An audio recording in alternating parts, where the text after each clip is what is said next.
bakar basi ya, tidak ada masalah sama sekali. Dia juga, saya tidak tahu sesuatu. Terus saya di pesantren di Solo kan, saya berbicara dengan satpam di sana. Ya.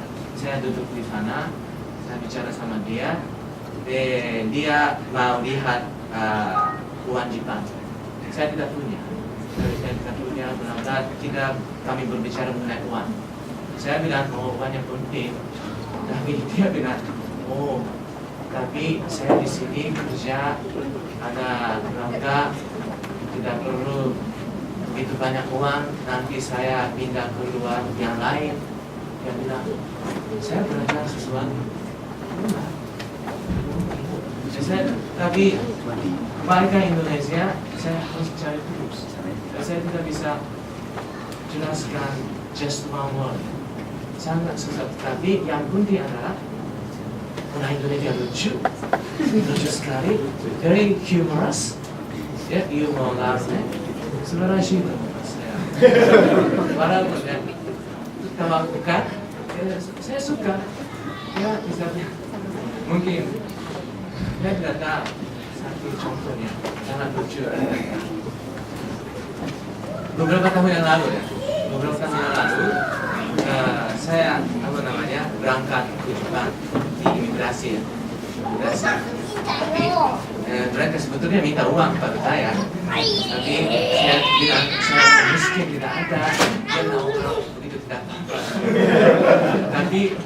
Tapi saya bilang, saya juga ingin bercanda. Kalau Bapak ingin ketahui bahasa Jepang, di mana orang-orangnya kepada orang Jepang, saya bisa tulis. Bapak bisa katakan ini kepada penumpang Jepang. Silakan. Kalau begitu, tolong saya katakan omiyage wa aru no. Oleh-olehnya ada. Jadi saya bilang kepada dia, oke, dia coba. Saya di lantar. Gimana? Dia katakan. Setelah itu saya bisa katakan gimana itu tidak terjadi di mana-mana gitu. Dia juga tahu ya, dia bisa dapat uang, dia bercanda sangat penting sebagai manusia. Karena itu saya suka Indonesia. Kalau Anda bayangkan saya atau Anda orang Indonesia menyanyikan lagu mengamen di Jepang, Anda langsung ditangkap polisi kan? Tapi Indonesia, orang Jepang. Saya suka. Terus organisasi Jepang dan Indonesia mungkin ya yang paling berbeda adalah orang bilang sense of belonging. Terus effectiveness dan detail. Misalnya saya dulu kerja di universitas kan, staffnya dan kita kirim fax. Tapi saya tanya, Anda sudah konfirmasi? Ada belum? Mereka kirim konfirmasi. Kalau Jepang misalnya, saya kirim begini pada organisasi lain, faxnya 5 menit setelah itu, telepon, apakah Anda sudah terima itu atau tidak? Dan Indonesia tidak melakukan sama sekali. Dan mungkin hal seperti itu tidak. Dan pada sense of belonging, saya dari Telkom, saya dari bla-bla. Tapi disayangkan situasi di Jepang sedikit berubah karena ada banyak hakimnya orang yang dikirim. Mereka tidak kerja di perusahaan itu, tapi ada perusahaan yang dikirim sebagai staff hanya beberapa bulan. Karena itu mereka tidak bisa mempunyai sense of belonging. Karena itu yang penting adalah sense of belonging and the details. Itu sangat penting.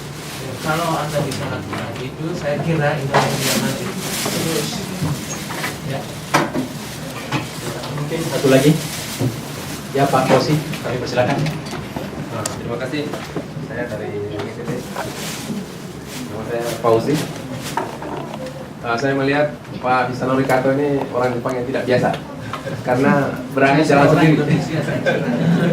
Orang Indonesia ya. hampir semua orang Jepang pasti jalan dengan informasi yang lengkap, bawa tim gitu ya, atau bahkan memakai translator gitu. Kalau di Jakarta bahkan lebih ngeri lagi ya. Kalau di kota-kota lain mungkin lebih sulit. Saya melihat pengalaman Pak Esanor ini luar biasa ya. Kalau bisa ditulis dalam buku juga ya, supaya orang Jepang yang lain tidak takut Pak. Ada orang yang takut kalau itu. Oke. Yang pertama saya melihat perbedaan. Oke, kita pandang Jepang dengan Indonesia ya. Kalau di Jepang itu hampir single culture ya. Hampir semuanya sama. Saya pertama kali ke Jepang melihat cara berpikir orang Jepang, gaya hidupnya hampir semuanya sama gitu. Kalau kita di Indonesia Pak, itu nggak hanya satu kota. Dalam satu kota pun menyeberangi kampung sebelah ini udah bisa beda ya. Jadi sangat multicultural dan masing-masing mempertahankan itu ya. Saya itu juga bisa dibilang positif ya, karena Indonesia dengan lebih dari 350 bahasa ya. Kalau mereka sampai digiring ke posisi untuk menjadi sama semuanya, kita akan kehilangan banyak itu ya, sumber secara histori dan secara penting. Nah, oke. Sense of belonging memang benar bahwa itu berangkat dari identitas yang sama gitu ya, merasa memiliki gitu ya. Nah, untuk mereka yang bekerja di pemerintahan, saya kira memang seperti yang Pak Hairul tadi mengatakan bahwa itu masalah pendidikan aja ya. Jadi secara fisik, secara culture, Indonesia itu seperti itu, tapi bisa berubah gitu ya. Oke. Nah, yang ingin saya tanyakan di sini,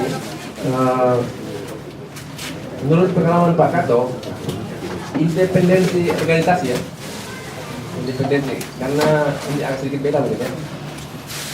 Saya pun di GTD punya pengalaman, pernah diajak oleh Jarum Super, kami siap memberi dana ya. Tapi embel-embel dari Jarum Super kamu harus bawakan di acara itu ya. Maaf ini Jarum Super kalau ada pegawai dari sana ya, karena kan rokok Pak ya. Ini contoh aja ya. Jadi sepertinya independensi organisasi mungkin belum dibahas di sini, tidak mudah Pak, apalagi di Indonesia ya. Nah itu bagian yang menjadi tantangan mungkin ya. Itu yang pertama. Yang kedua masalah transfer teknologi. Di Jepang saya pun pernah presentasi dan ikut diskusi di Hiroshima University. Mereka mengatakan bahwa saat ini juga krisis Jepang. Transfer teknologi dari senior Jepang ke junior itu tidak mudah. Ternyata mereka membuat penelitian, mendapat dana dari pemerintah ya.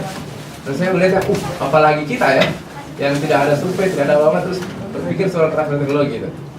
Nah, organisasi sendiri menurut saya merupakan pintu atau entry point dan media untuk melakukan transfer teknologi.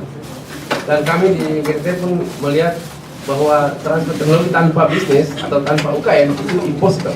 Karena di Jepang semua teknologi itu pasti ada market. Nah, bagaimana pandangan Pak Sanori tentang ini? Terima kasih.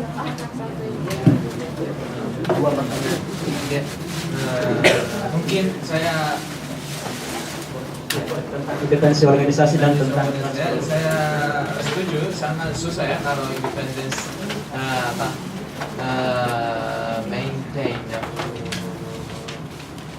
maintain independence, mempertahankan, memelihara itu dengan susah ya. Tapi ya saya setuju ya, secara finance juga kan. Tapi mungkin ini bukan hanya masalah Indonesia atau Jepang atau organisasi, tapi menurut saya yang common ground-nya harus universalisme yang sesungguhnya atau kemanusiaan atau humanisme yang sangat penting. Ya ada masalah independen, tapi apa yang penting untuk semua manusia itu yang sedikit artifati, tapi ini sangat penting. Tapi kalau keuangan ya benar-benar itu susah, saya setuju. Tapi walaupun begitu, saya kira kita harus cari caranya untuk mempersatukan. Tidak perlu mempersatukan, kerjasama untuk satu common ground. Itu sangat penting. Tapi independensinya ya kalau keuangan difficult, susah.